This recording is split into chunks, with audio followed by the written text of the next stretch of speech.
So guys, ngayon magche-change ulit ako. Pangalawang beses ko na to mula nung nabili ko itong motor noong January. Bali ngayon ay magwa 1,500 kilometers na siya. Ang una kong change oil na ginawa ay nung 500 kilometers lang. Pagkatapos ngayon, nagpalipas ako ng almost 1,000 kilometers. Nung una kong change oil ang ginamit ko ay ito, yung Petro na monograde, yung hindi full synthetic, SAE 40, tapos Jaso MA2. Kailangan po yan yung may MA2 kasi yan po yung para sa mga wet clutch, yung katulad nitong mga motor na decambio, kasi ang clutch po nito ay nabababad sa langis. Ang langis na kailangan ginagamit nyo dyan ay yung hindi magi-slide, kasi katulad nito palaging sumasabak to sa mga ahunan, hindi pwede dyan yung nagi-slide, kailangan dyan yung kapit na kapit. Pero kaya pa rin mag-lubricate ng mga moving metal parts. So ngayon naman magwa 1,500 kilometers. Plano ko sana ay mag-full synthetic na ako. Pero ang gagamitin ko ay ito pa rin, Petron pa rin na Jaso MA2. Hindi ko po in-endorse yung Petron na nagkataon lang na ito kasi yung available dito sa amin na hindi full synthetic na MA2. So kahit anong brand basta MA2 doon sa mga naka-wet clutch. Ngayon kung naka-scooter ka, kahit hindi MA2 okay lang. Napag-isipan ko kasi nasa next na change oil na ako mag-full synthetic. Kasi pakiramdam ko ba ay kulang pa sa break-in itong motor na ito.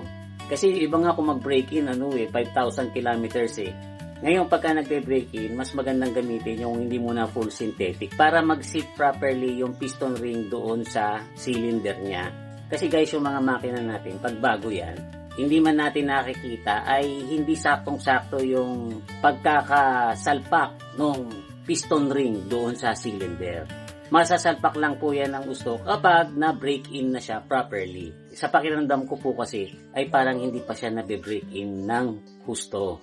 Kaya ang gagamitin ko pa rin ay itong ordinary na langis. Pero 40 kasi yan yung recommended, tapos MA2.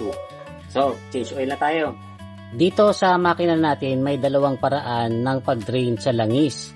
Pwede nyo i-drain yan sa may ilalim kung saan mas mabilis ang pagbaksak ng langis. Maraming mga shop, ganyan ang ginagawa kapag magpapa-change oil kayo kasi para mas mabilis ang trabaho. Pero mas okay kung dito nyo sa gilid, i-drain yung langis. Kasi guys, dito sa gilid, nandyan yung oil filter nyan. Madali lang tanggalin yan at saka madali lang linisin. Para kung anumang dumi yung nasala niya ay hindi na mahahalo dun sa bagong langis na ilalagay nyo. Madali lang naman linisin yung oil filter nito. Kuha ka lang ng konting gasolina and then pwede mo na yung brushin.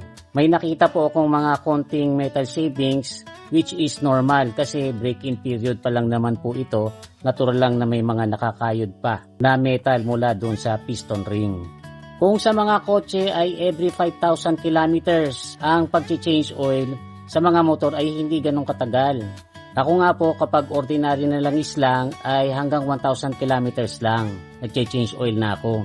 Pero pag full synthetic naman ang ginagamit ko ay pinapaabot ko ng hanggang 1,500 kilometers. Mas maiksi ang change oil interval sa mga motorcycles kasi ang oil filter po ng mga motorcycles na katulad nito ay hindi kasing effective na magsala di tulad sa mga oil filter ng makina ng kotse. Isa pa guys, ito po kasing motor ko ay naka-wet clutch kaya yung napupudpod na clutch lining ay humahalo dun sa engine oil. Kaya mas mabilis po yang umiitim at dumudumi compared dun sa mga naka-dry clutch. So after po na malinis nyo yung oil filter at napatulo nyo na lahat ng lumang langis, ay pwede nyo nang isalpak ulit yung oil filter at saka yung drain plug. Huwag nyo pong sosobrahan yung higpit para hindi ma-lost thread. And then isalin na yung langis. Hindi ko po makita yung embudo ko. Kaya gumawa lang ako ng DIY embudo using cardboard. And then sa pagsasalin ay ingat-ingat lang, huwag pong sosobrahan. Kasi hindi po maganda sa makina kapag sobra-sobra ang langis sa loob. Usually sa dipstick makikita nyo yung criss-cross na linya, huwag nyong palalampasin doon yung langis. So yun lang guys, I hope na nakatulong itong vlog natin ngayon. Hanggang sa muli, ito po si Kuya Mikmik. Thanks for watching.